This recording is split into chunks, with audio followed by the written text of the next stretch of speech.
Welcome to the And She Looked Up Creative Hour podcast. I'm your host, Melissa Hartfield, and I'm an artist and an entrepreneur. And yes, those two things can go together. This podcast is for the artists, the creatives, and the makers who want to find a way to make a living doing what they love.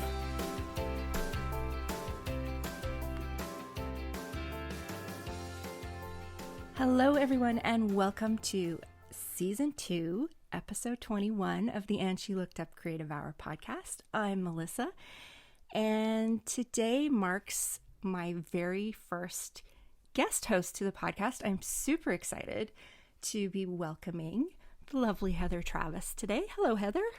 Hello, Melissa.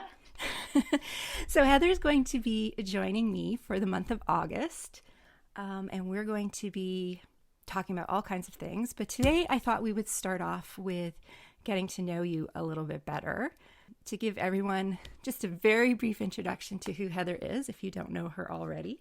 She is an artist who's probably best known for her larger scale canvases and her wall murals. She is also a PR and communications professional.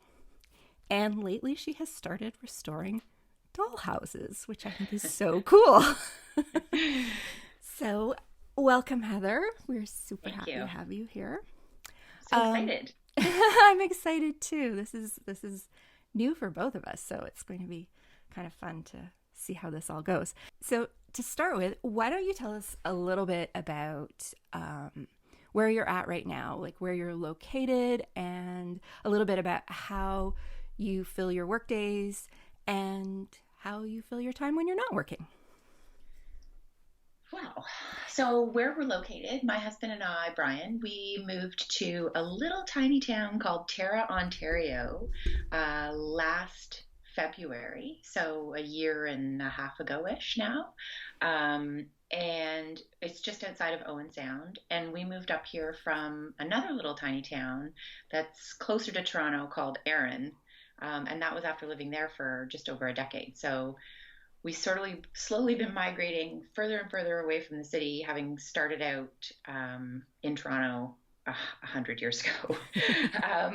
And now we're up here. We moved up here because my husband owns and operates a bicycle store. So that's what he does. And moving up here facilitated that change in lifestyle and all the things. We love the outdoors. So that was really cool for us. And I work from home and have for the past 6 years. So I balance my time between my PR work, a lot of digital strategy, social media strategy, blogger programs, things like that with clients.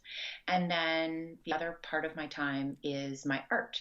And the move up here has really, part of the motivation was to have a bigger space to create. So I now have a full studio loft that's dedicated just to little old me, which is like super cool. And it just tickles me that my husband has that much faith in me that we can dedicate that much of our home real estate to this pursuit of mine, which we're slowly trying to get as a more solid source of income. But I think as any artist who's trying to sort of really make their name known and gather their peoples knows it's a really tough uphill journey. And there's just like freelancing. I mean, honestly, there's no consistency in my freelancing business either, in terms of I can't guarantee every month that I'll be making X amount of dollars. But that's even less certain with art. Like as an example, I sold 8 paintings in February and 0 in March. And so, and I was like over the moon, like literally walking on air that I sold 8 paintings in 1 month. And then to have it all go back to 0 was also, I'm like, yeah, that's totally normal. Like I wasn't disappointed. It was just reality. Right. Yeah. And so, yeah, that's how we spend our time. I also, because of the bike shop, I spend a lot of time, especially in the summer, helping Brian out doing the things that I can do at the bike shop, which is not fixing things. But I do a lot of cleaning, dress the mannequins. I help merchandise. I do a lot of the computer stuff in the background, and coach him on social media. That's one of the fun things that we get to do together is take my passion and one of the things that I do for my career, which is coaching people on social media and how to build their brand. And that's something that we get to share together and build the website together and do all of those things to help build that business too, which is a lot of fun. What is it like having two entrepreneurs, two self-employed people in your house? I think I think it's I think it's awesome, frankly. I think that there are conversations that we can have because we're both entrepreneurs and because there's so much relatability between the two that we can have those conversations with our spouse, and that's the person who you're like. I rely on him so much anyway, so to be able to rely on him for business advice as well, I think just adds like fuel to the good fire. I would It would be very frustrating, I think, having somebody, a spouse who didn't understand, who, because I think there's a lot of nuances to owning your own business that, and I'm sure like the COVID economy has really hit that home in terms of understanding, friends of mine who work in very 9 to 5 jobs with health benefits and all of those things. The conversations around what they're going through and what I'm going through are vastly different. And that's a reflection of the fact that the business they work in and the business I work in, even though we might both be, for instance, in PR, are totally different when you're a freelancer versus an hourly employee at an agency, right? And so I think that support system's super helpful, and I enjoy that. It wasn't always the case when we started the bike shop. I did have the steady 9 to 5. That's when you and I met. Yeah, that's And right. that was when I was working again, like a million years ago, when I was working at Canada Beef, and there was no way that he could have started that business if I didn't have that secure 9 to 5 job. So it's nice that we've been able to transition now to both being self-employed. And if the bike shop wasn't as successful as it is, I wouldn't be even looking at transitioning from PR more into the art world. Like the art was always just sort of on the side, and now it's creeping more and more and more into the business model and like Mm-hmm. looking at the finances of it. And we wouldn't be able to do that if the bike shop wasn't made, like could pay the mortgage, for instance. Right. Um, so yeah, I think it's nice, although it also makes us even more outside of the rest of the world, because a lot of people, especially where we live, a lot of people work for the government, and so there's like, wow, we're such anomalies. It's so fascinating. And I Yeah. also think, Brian and I were not blessed with children, and I think the freelance life, the entrepreneurial life, is it's a huge financial risk. It's a huge leap of faith. And if I had 3 children who I was hoping to send to university and feeding every day, that risk is that much greater. And so I see it as sort of an opportunity that was presented to us because of an opportunity that was taken away, that we get to try this and take that leap of faith. And, and if we end up living in a cardboard box, it's just us and the dog, not, it's not like us and a whole bunch of kids. So, although the dog would be very disappointed because his lifestyle is pretty fabulous. Yeah, I think there's something about having a spouse or a partner who gets what you're doing. It's somebody you can bounce ideas off of, and there's a different,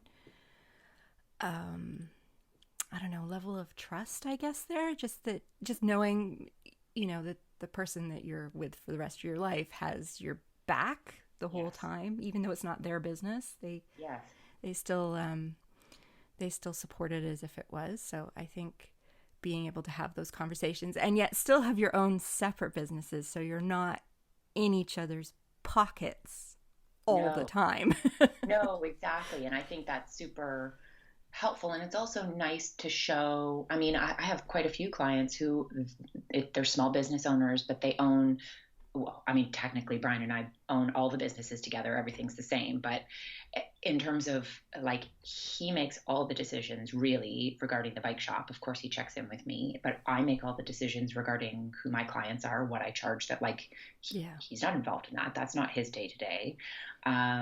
And so that separation is really nice because I'm in control of my own destiny. He's in control of his own destiny. Yet we have such a support network because of the fact that we're both solopreneurs, that there's a nice, we can kind of weave them together if we want, and which is really nice. That's a nice balance.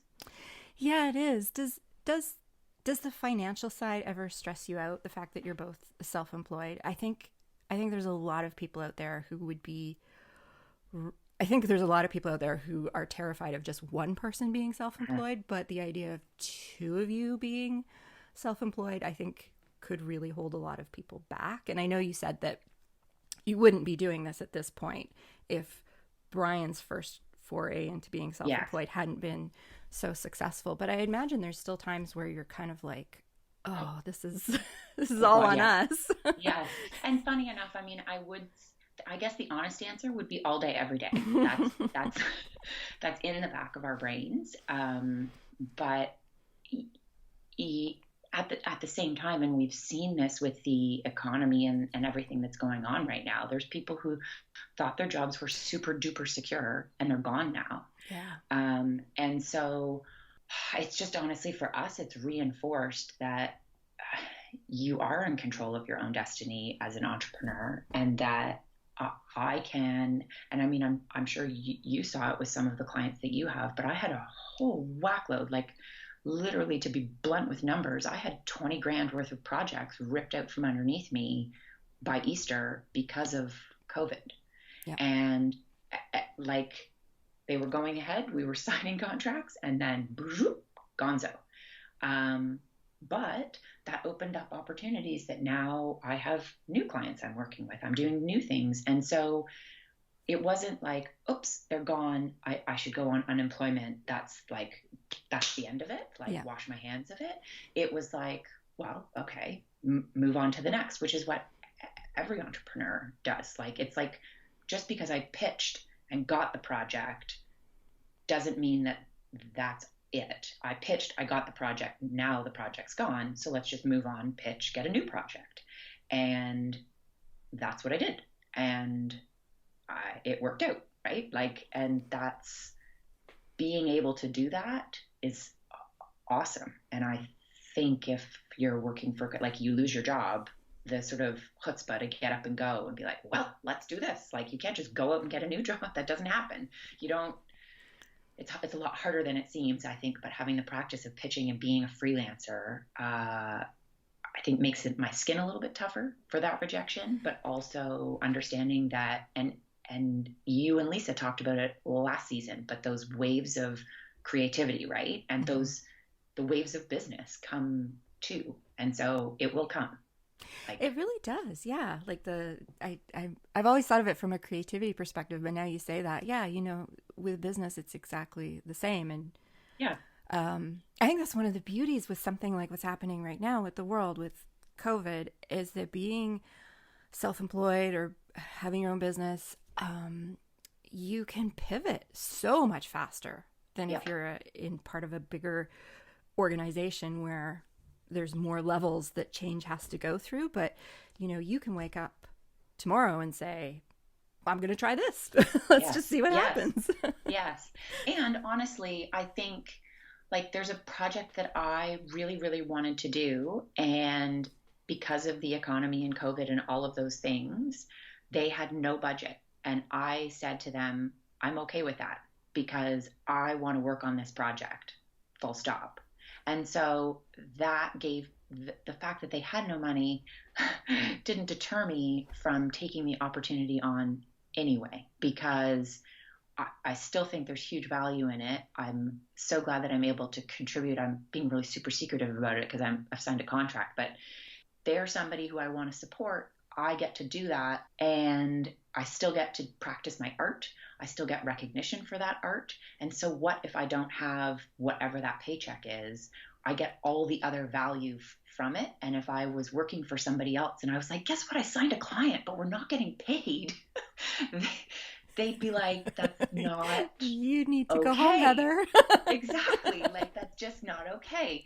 And so, and so being able to do that and take advantage of those opportunities, I think is also one of the joys of being a freelancer. Like I can control my rate, the price is the price. And if that price is zero, that's still within my control, as opposed to the price being zero because somebody tells you you're not going to get paid for this. Like you had no choice in the matter. And I had a choice. I made the choice to not get paid, but to still do the project. And that is, I'm just as thrilled if I'm getting no money for this project, I'm just as thrilled to be doing it.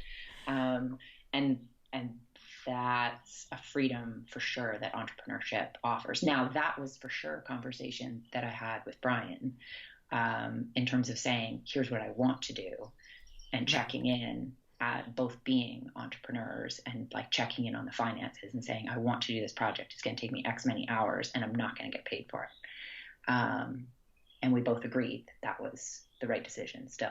So, but it's still nerve wracking. Like I'm not going to take on 10 more no pay jobs. I'm not crazy.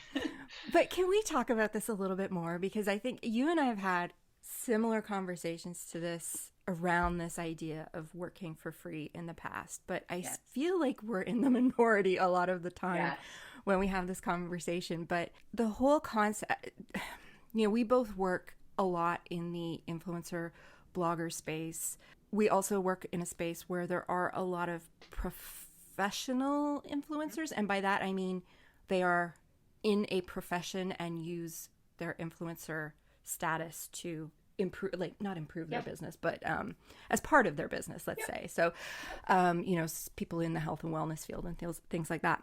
Mm-hmm. But anytime they get offered a contract that is asking them to work for free or for less than they normally would, you often hear this uproar. Mm-hmm. like, oh my goodness, I can't believe they're disrespecting my abilities and things. And there is a lot of that out there. There are a lot of companies out there who expect people, or not expect, but try to get as much as they can for free. But just like you said, you wanted to take this project on, like there are other reasons to take on a project. And I know there certainly have been projects where I have taken much less than my regular fee, or I have worked for free, because there you can see this spark of creative satisfaction or professional satisfaction of being involved in that. And the funny thing is, quite often they lead to more money in the long run. I know there's people who disagree with me when I say that, but I think that also comes down to the type of projects you choose to do for less money. But I mean, why do you think people are so reluctant to look past the dollars at the end of the day? And I recognize that sometimes you're in a space where you just can't take on work for free. Like, there's times where, like you said, you can't do this for every project. It's just these special ones that pop up every now and then that really sort of tickle your brain. Yes. And I think that's exactly it. And I think, I know especially with influencers, I totally get sticking to your guns, and the price is the price, and your value. And in my case, and in this example, like rather than saying, well, how about half my rate, or no, it went immediately from full rate to no rate. Mm-hmm. And because the haggle, there was no point in it. I knew that going into it. I really do. Negotiating is definitely one of my strong suits. I had that drilled into me very early on in my career by a CEO who said something, and I was like, boom, this girl needs to learn how to negotiate better. Like, I am not going to be called out like that again. And negotiation is for sure one of my strong suits. It's definitely not one of the things I enjoy doing, though, because it is so strong. Yeah. And I just,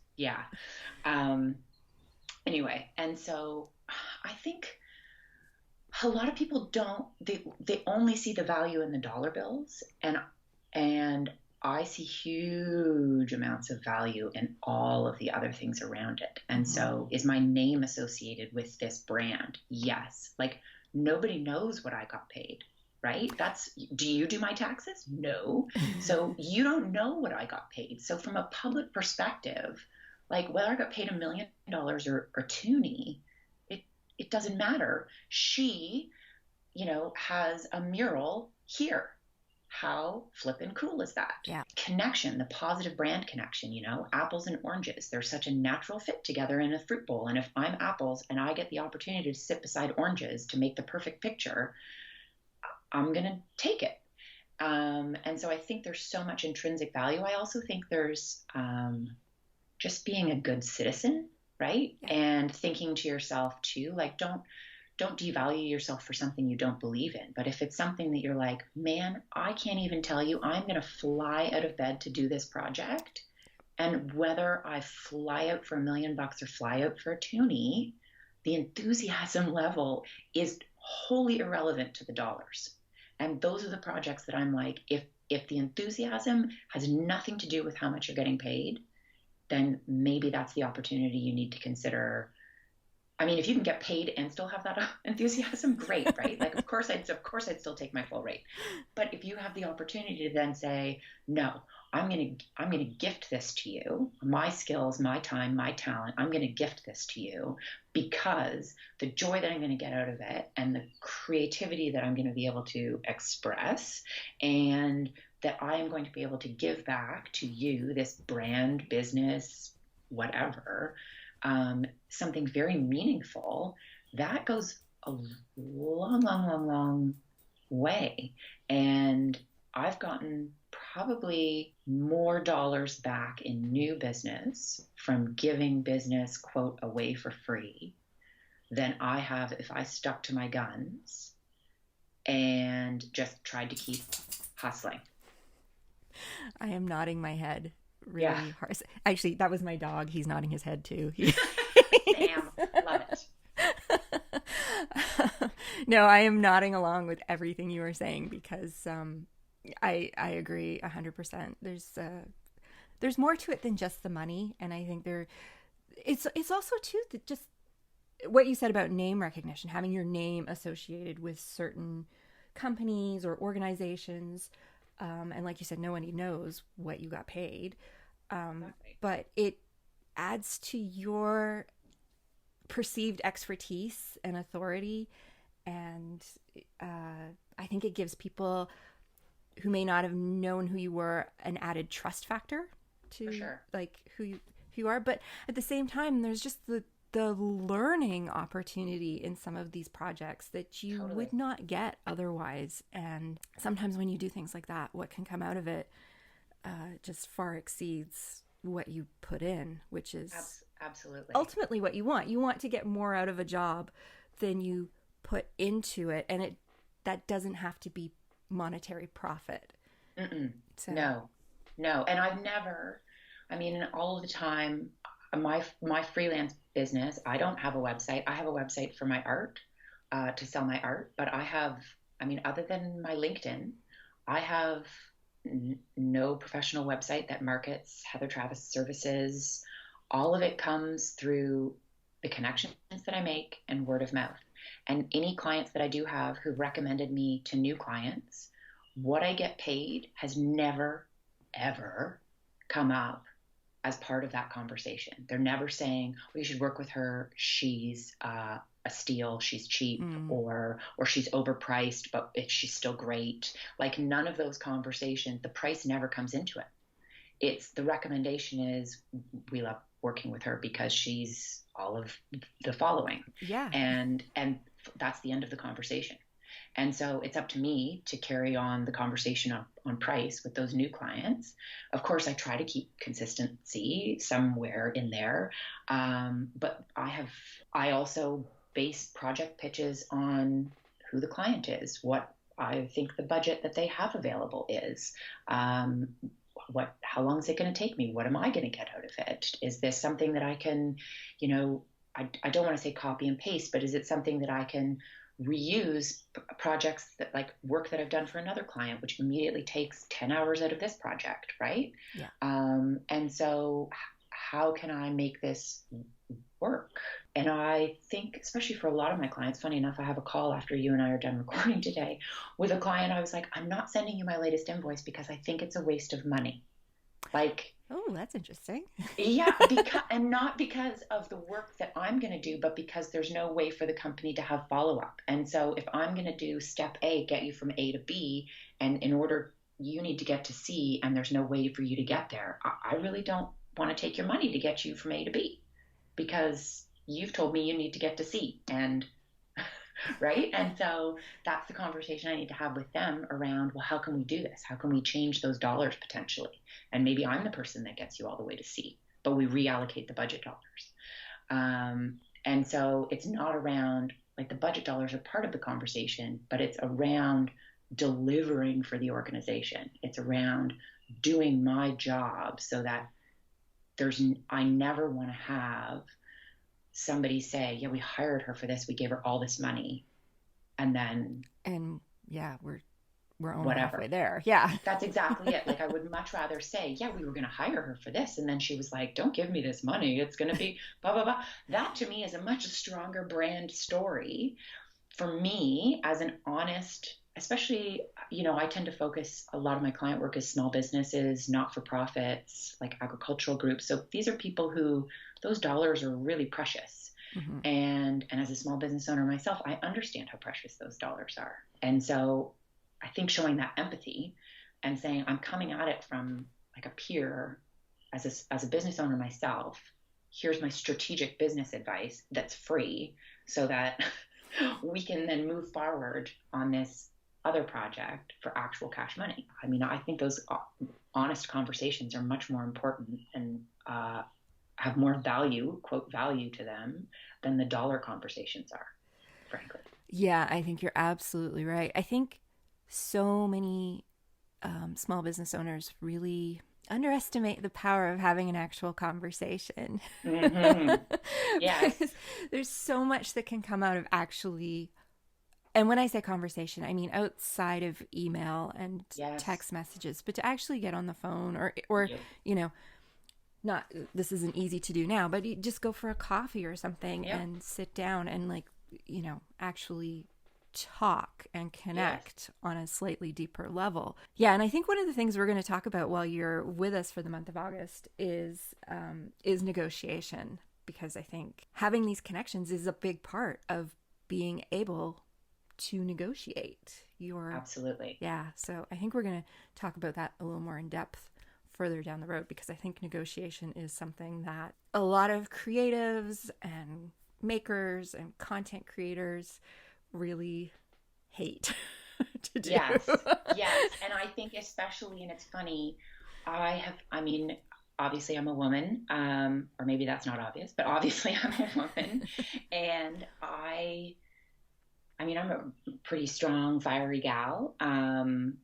But even still, I really tended early on in my career to sort of back down on the negotiation front and learning the lesson the hard way that it was a failure of negotiation on my part to not get what I wanted. Immediately, that was like a really hard lesson that was quick, and the Band-Aid was ripped off early on in my career, and I'm so grateful for it, because now I lean right into those conversations, and I'm a pit bull, and I love it, but I hate it because I am such a pit bull, and I tend to just bowl people over. And even with Brian, I know I am even more aggressive than he is on the negotiation front in terms of like, no, we ask for this.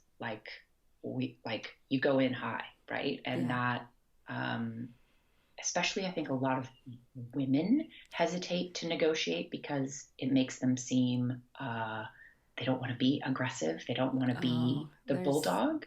There's so much wrapped up in being a woman and being a business owner and going through things like negotiations. Like I bought a car recently and I took a friend with me because I just could not face the idea of having to go through the whole negotiation process on my own. Like it just made me feel so uncomfortable. Yes. I remember going, funny enough, this is like 100 years ago, I went to go buy my first car. And my dad was he fronted us like the down payment. So whatever, like $2,500 or whatever it was. And so because of that, he happened to just be in the dealership, but it was all my negotiation. Like my dad, this was not his car. This was not his purchase. Right. And so because he raised a very strong, independent woman, just stood in the back, right? Like, I'm just hanging out, like just here with my hands in my pockets. And the guy kept making eye contact with my dad and basically selling the car to my dad. And I remember standing up and just looking at him like, my father's not buying the car. I am buying the car. If you would like to make this sale, you're going to focus your attention on me. And if you do not, we are leaving. And there was somebody else I can buy this car from. And he was like completely shocked. And my dad, never seen, he's a bigger grin on his face. He was like, that's my girl. But proud of you there. Exactly. Like you have just been told, because that's exactly the way, like if you let people bowl over you, they're gonna. Yeah. And unfortunately, I have turned that on the head. Well, people are going to let you walk all over them. Okay, well, I'm not going to be the one getting walked all over. I'll be the one who does the walking, which is maybe not the most positive attitude to walk into negotiation with, but I sort of you need to amp yourself up a little bit, right? Mm. And like do your little like Rocky dance, like, okay, let's go. Like, you know? Yeah. Yes, absolutely. Yeah, we will definitely talk more about that, but I think it really is a bit of a minefield for a lot of female entrepreneurs. Yes. Yeah. And it changes over time too, right? Like it changes negotiation. I mean, we'll get into this, but it changes when you're at the beginning of your career versus the end of middle of your career. It changes when you're pivoting. Like there's so many. I think just with age too. Like I'm well into my 40s now, and I am just past the point where I give a crap. Oh, dude, that hit at 40. I remember having this conversation with girlfriends. I'm like, 40, I am done. I am over it. I don't give an shit what you care about me. Like none. I'm over it. Yes. At the same time, I totally do. Yes, you do. But at the same time, I don't know. There's something very freeing about turning 40, where you're just like, you know, I don't have anybody to impress anymore. That's exactly. As long except as myself. I'm happy with myself. Exactly. Like if I can go to sleep at night and think to myself, yes, like I got that client, I did this, I did all of this right, or I lost that client for all of these reasons, but I am totally okay with that. Yes. That's okay. Yes, I'm with you. There's some perks to getting older, and that's definitely one of them. When I just think totally is it. When I think back into my 20s and 30s and how much time I wasted worrying about everything, but especially like whether I was disappointing people, whether people would think badly of me, you know, like and now it's like, who cares? Who cares? Totally. Yes. And in fact, funny enough, like I've always been told I have a lot of confidence. But even now, I think that confidence even more so just oozes out of me now. Because I really, like if you're in an audience and I'm speaking and you disagree that I swear too much, that's your problem, not mine. And I am not apologizing for it. I am not changing my ways. That's just the way it's gonna go. And I think that confidence that is very freeing, and it's also as soon as you're freed of that, everybody else sees it, and they're like, that's her. Like you're seeing the whole person. Like the sunlight, the aura is around you entirely. Like you are on. Totally. Let's shift gears a little bit now and talk about your art. And so you have really embraced your creative side in the last 6, 7, 8 years in there. Yeah. And you and I have known each other for, I think probably close to 9 years at this point. So somewhere around that. Yeah. And I've always known you. I mean, when we first met, you had this blog called Heather in Heels, where you were, you know, just a DIY lady, man. I know. Yep. If there was a surface to redo, you were going to redo it. Correct. But I like further back. Were you creative as a kid? Like, what did you paint and do all the things that you do now, or is that something that came on later? Painted. I've painted my whole life. Funny enough, I was just when I was in my studio this morning turning a fan on so it doesn't get like hotter than Hades up there. I have a bunch of photos in my studio that they inspire me, they remind me, they're just happy things. One of them is a Miss Doodle from the lovely Melissa that hangs, she hangs right beside my paintbrushes. And then I have a I have a picture of my Baba on her wedding day, and she taught me how to sew. That was one of my life's ambitions when I was like 8 through 14 was to be a fashion designer. Oh, really? Oh yeah, I was going to live in New York City. I was going to have a cheetah as a pet that I was going to walk down the street. I was going to be in like 5-inch heels at all times. Um, I had this dream, which is so funny. It's like my worst pet peeve is when beds are not made, but I had this dream. To me, it was like the epitome of being a grown up was to have a bed that was as messy as Miss Hannigan's was in the original Annie. To me, that was like, you are an adult. You have made it when you can just have this bed that never gets made. Like, anyway, so I was going to live in like this glamorous high-rise apartment condo in New York City with my cheetah and my unmade bed and like wear high heels and be a fashion designer. That was and then I was going to be an archaeologist, I think, or anthropologist, because I saw that movie Medicine Man, and really enjoyed Sean Connery in it.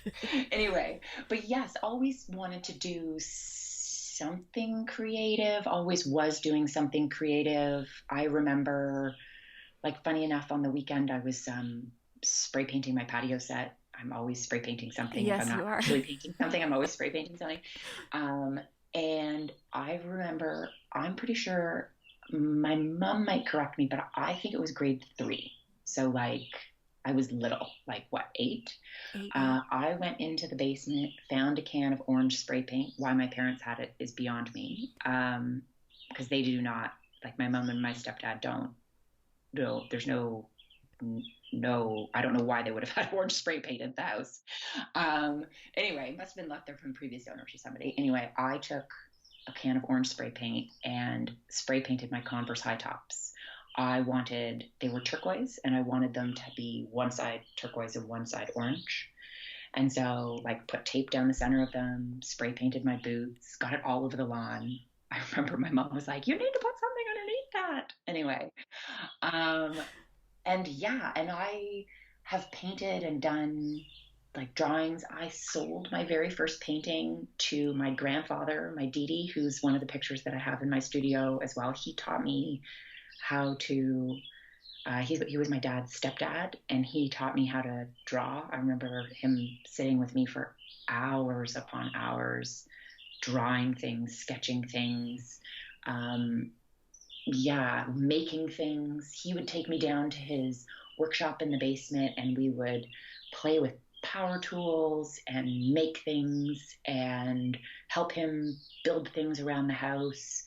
And even with my dad is a super hands-on guy. He had a painting business when he was in his early 20s, and so like we've never hired a painter in my family's life. Like, we do the painting ourselves. It's like so weird when people hire painters, because I'm just like, can't you do that yourself? It's painting. Um, but we always, like, my dad would always, we'd pull out all the supplies and we would do it together. And I know how to play with all the power tools because of my dad and my grandfather. And You are so a doing, woman who knows how to use power tools. oh, I That's love it. I love it. Like, I love it.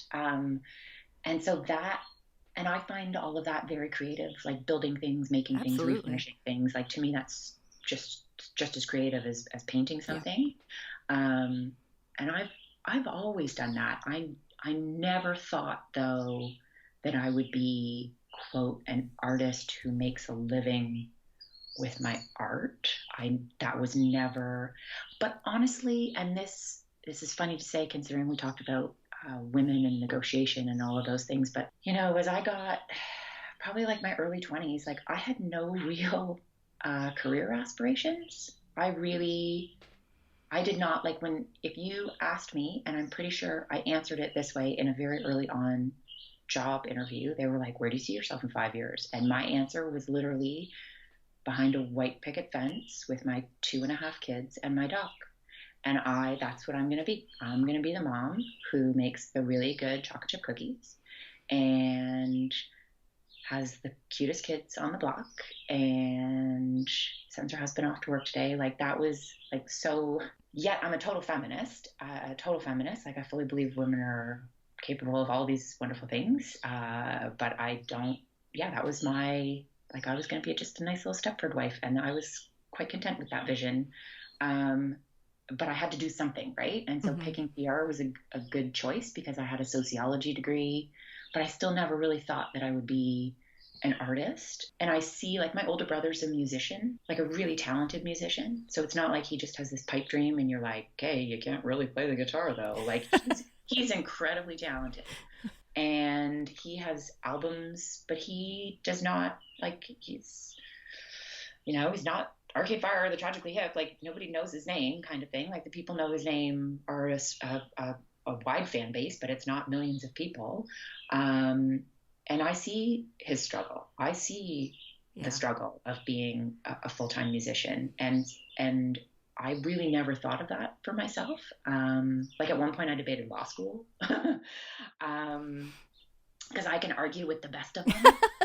Um, and yeah, like I never really thought of art, but once the blog was therapy for me, honestly. When I started Heather and Heels was when we were really in the throes of trying to have kids, and it was an epic failure. And so I those projects, to focus on them and focus on the to-do list of I have to take the pictures, then I have to edit the pictures, then I have to put them on the blog, then I have to write the project, then I have to promote it on social media.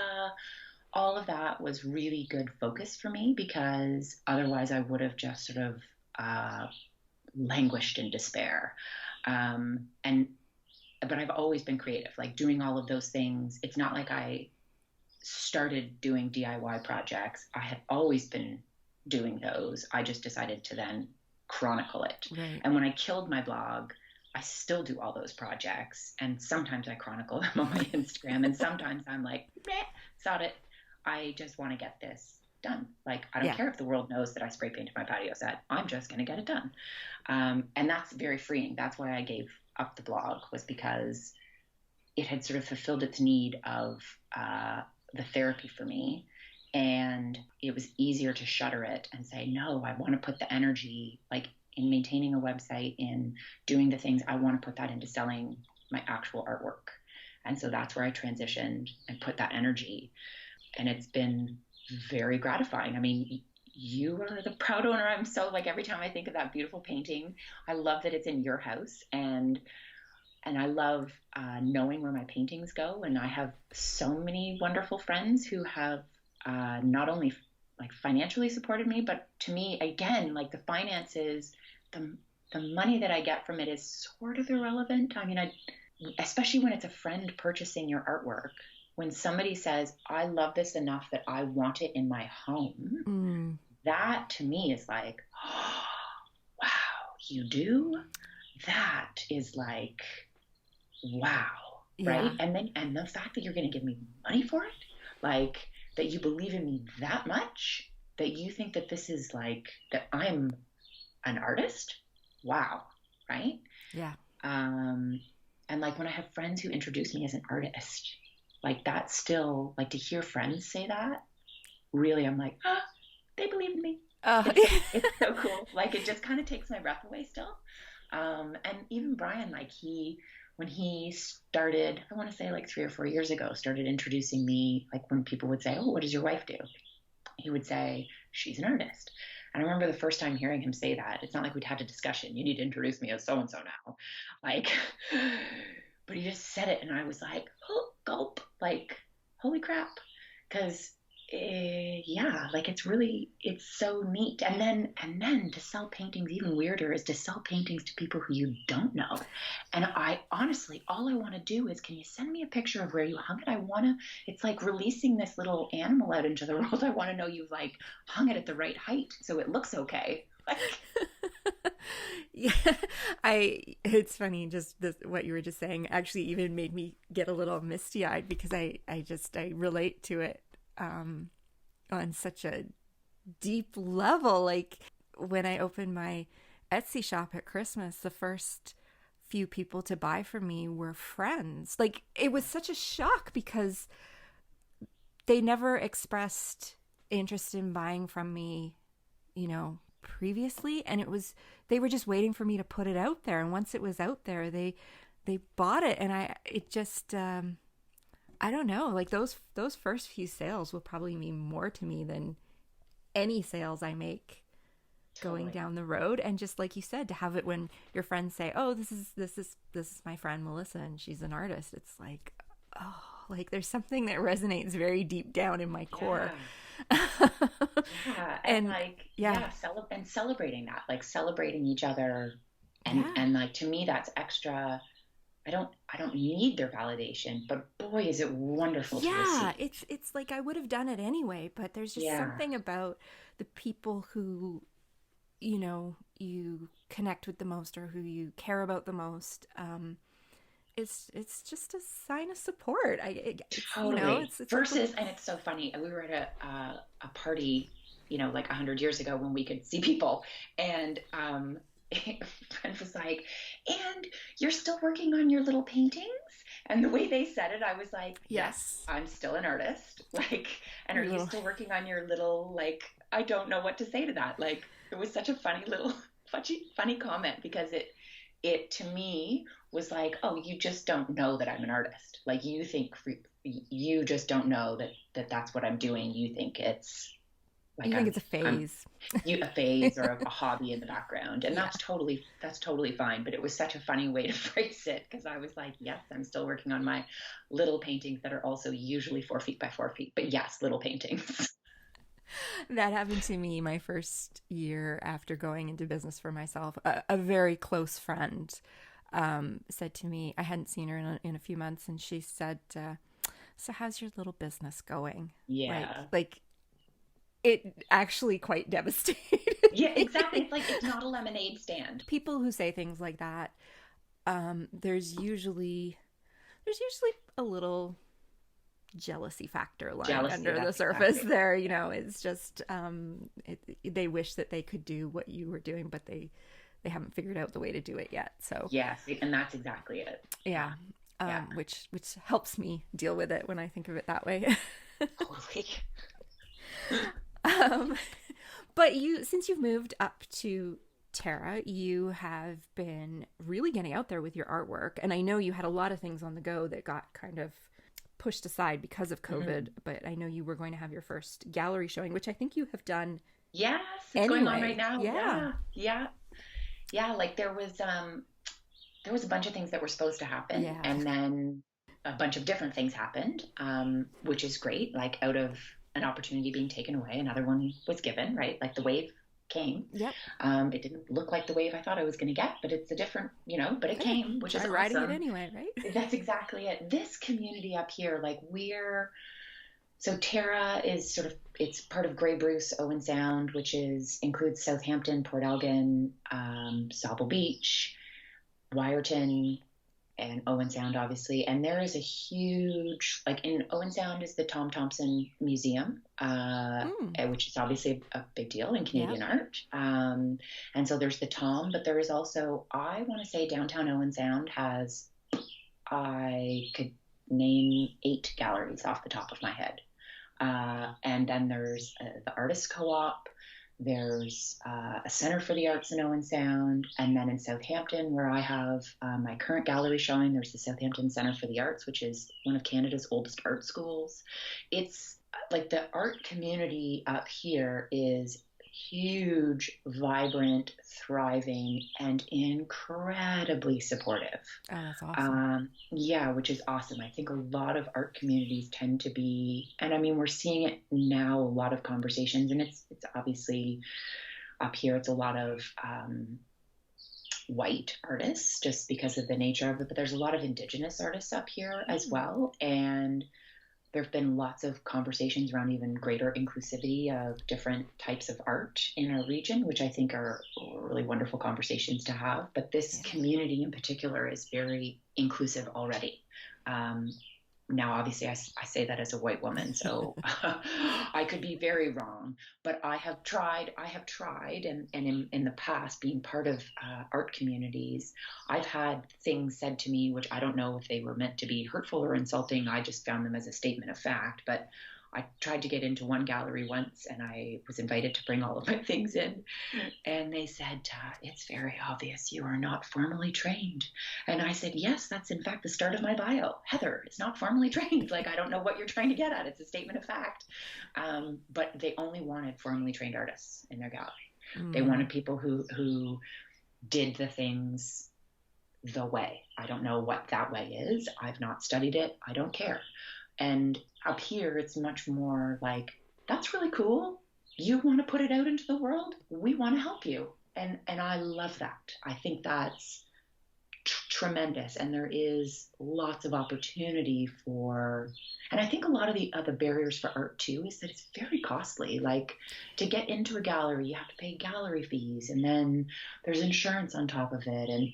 And a lot of galleries make it really cost prohibitive to even get your stuff up on the wall. And so and you have to have a body of work, and that's exactly, expensive, you have to have a body of work and all of those things. And so now, to be able, like, the costs are much more. Like the gallery show that I'm doing now, the cost is almost irrelevant. And again, I'm not paying very much, but just back to value, my name, I get to have a gallery show. You have a gallery show. That's a big exactly deal. Like my art, like Brian and I went and saw it yesterday. I obviously have been before to help set up and deliver my paintings and all of that. But Brian yesterday was like, it's his only day off.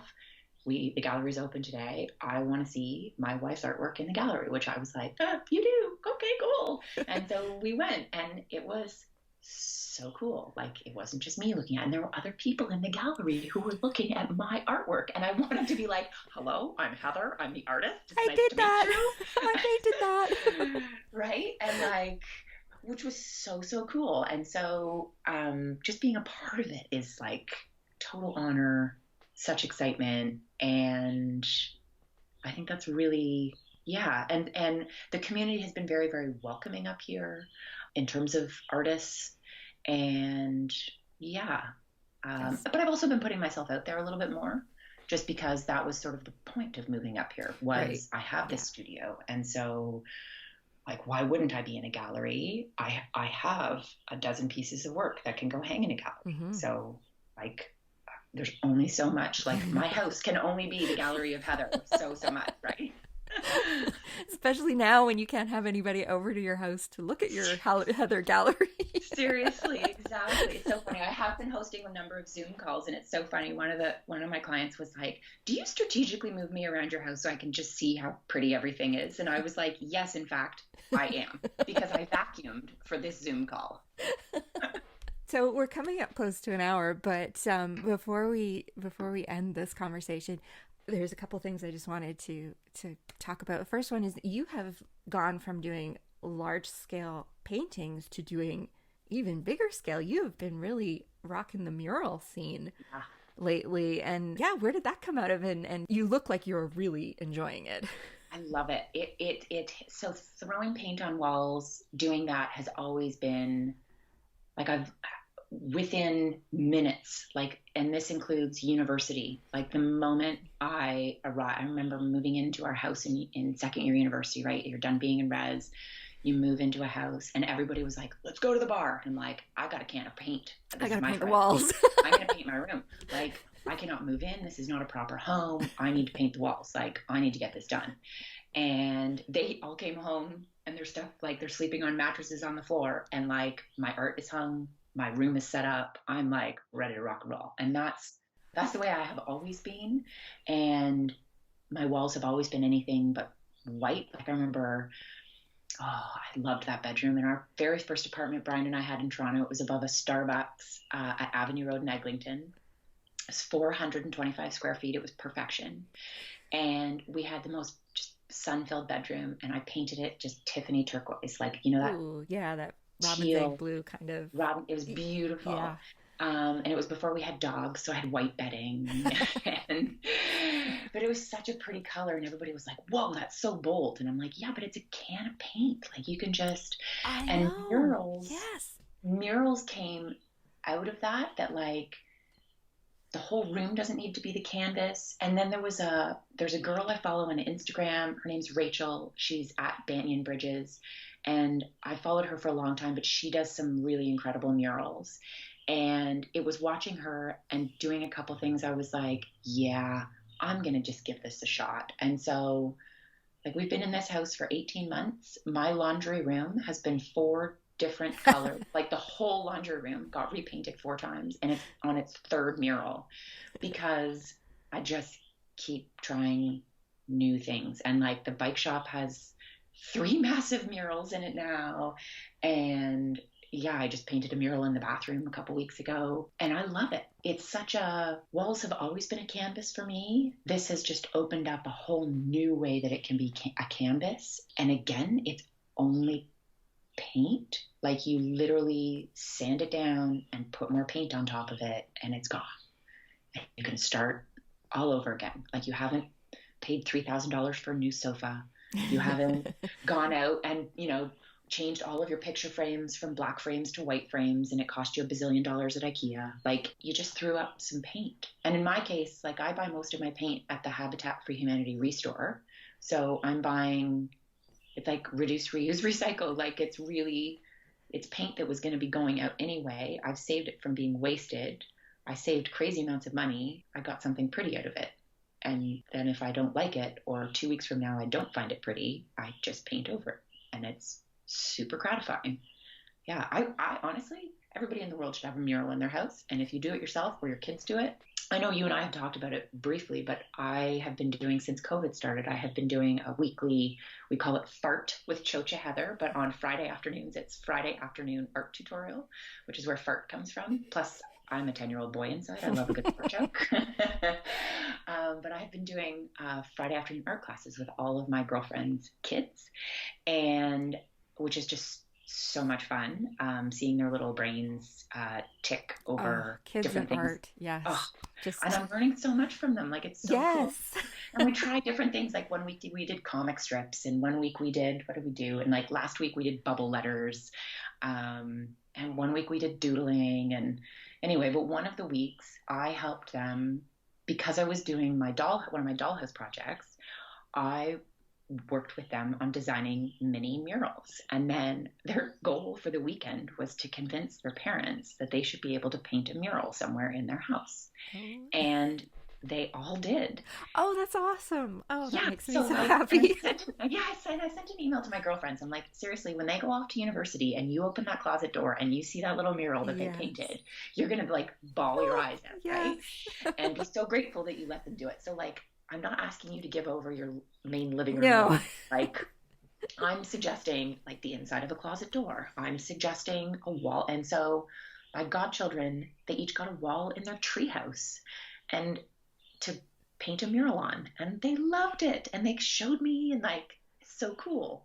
And the freedom that they got from doing that, I think everybody would enjoy. And again, you're in charge of your own destiny. So throw it up there. And if you hate it, guess what? You paint over it. Paint over it. Yeah. I just love watching it because I remember many years ago listening to a photographer talk, and I can't remember who it was, but they were saying something along the lines of people, they have noticed in their career that there are photographers who see the world with a zoom lens and there are photographers who see the world with a macro lens. Like that just tends to be you tend to gravitate to one or the other. And I am definitely a macro person. Everything I do is very small and tiny. And that's just how I do most of my art. And then watching you tackle a wall, like to me, that is, I don't see it with, I don't use a zoom lens inside my head. And so I see that wall and I'm just like, wow, like how does she just process the scope of it? Like, how does she, I don't know. To me, it's so interesting because it is completely the opposite of how.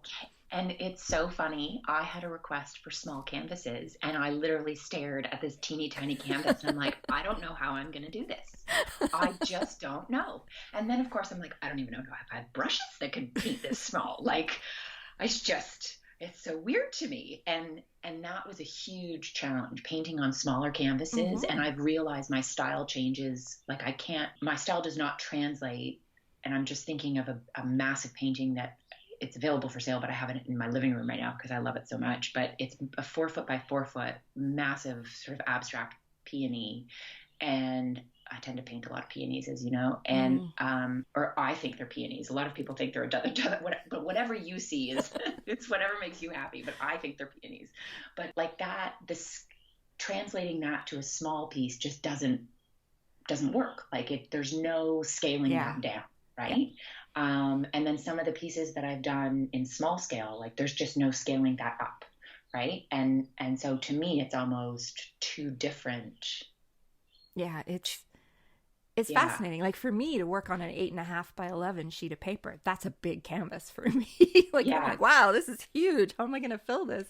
And so when I see you tackle a wall, I am just, yeah, I'm just kind of struck with awe. But the last thing I wanted to talk to you about is you have figured out a way to get macro because you have started restoring doll houses, which I am so in love with. yes. I And you love, know what's so funny is it's macro, but it's or sorry, it's micro, but it's macro because I see the whole. It's like I see the whole dollhouse as mm, opposed to. So it's one little not that it's chair smaller or, scale, but I see the whole thing, mhm. right? Yeah, yeah. I, oh, the dollhouse, I can't even tell you how much fun I've I think I've had more fun restoring my childhood dollhouse and doing the other dollhouse that I just did than I had like in my entire childhood with the actual dollhouse, like as an actual child. I think I've enjoyed myself more as a grown Oh, up. I had a dollhouse growing up. I think I still have it. I think it's in the crawl space, and I keep thinking I should pull it out every time I see you working on yours. But that was the whole reason that was the whole reason my dollhouse existed was for me to give the rooms makeovers every month. Yeah, Like that was just I didn't really play with the dolls. Like it was just like, oh, no, today we're gonna have new carpeting or we're gonna have new. correct. So I'm just in love with watching you do these makeovers. I think it's so fun. Yes, but you'll get a kick out of this because as much as I'm and my niece, this is like it takes a lot of willpower for me to actually not glue all of the furniture down into the places where I want it because I want the child to have the freedom to do other things with Yeah. it, right? Not be so conscriptive. At the same time, it's my art that I'm presenting out into the world. And so I want it to be perfect, right? And my niece, this killed me, is when when I gave her so my childhood dollhouse, which was my Auntie Linda's childhood dollhouse, was built by my great uncle Bill in the 50s. When I gave it to my niece Madison for her fourth birthday last year, I presented the dollhouse and I had all of the furniture in it set up, right? So that she would like see the whole thing Right. Yeah. in its glory, right? And then of course we had the discussion like, look, all of this stuff comes out and then you can decide, do you want to move, you want to have the kitchen table in the bedroom, you do it, like sky's the limit, blah blah blah.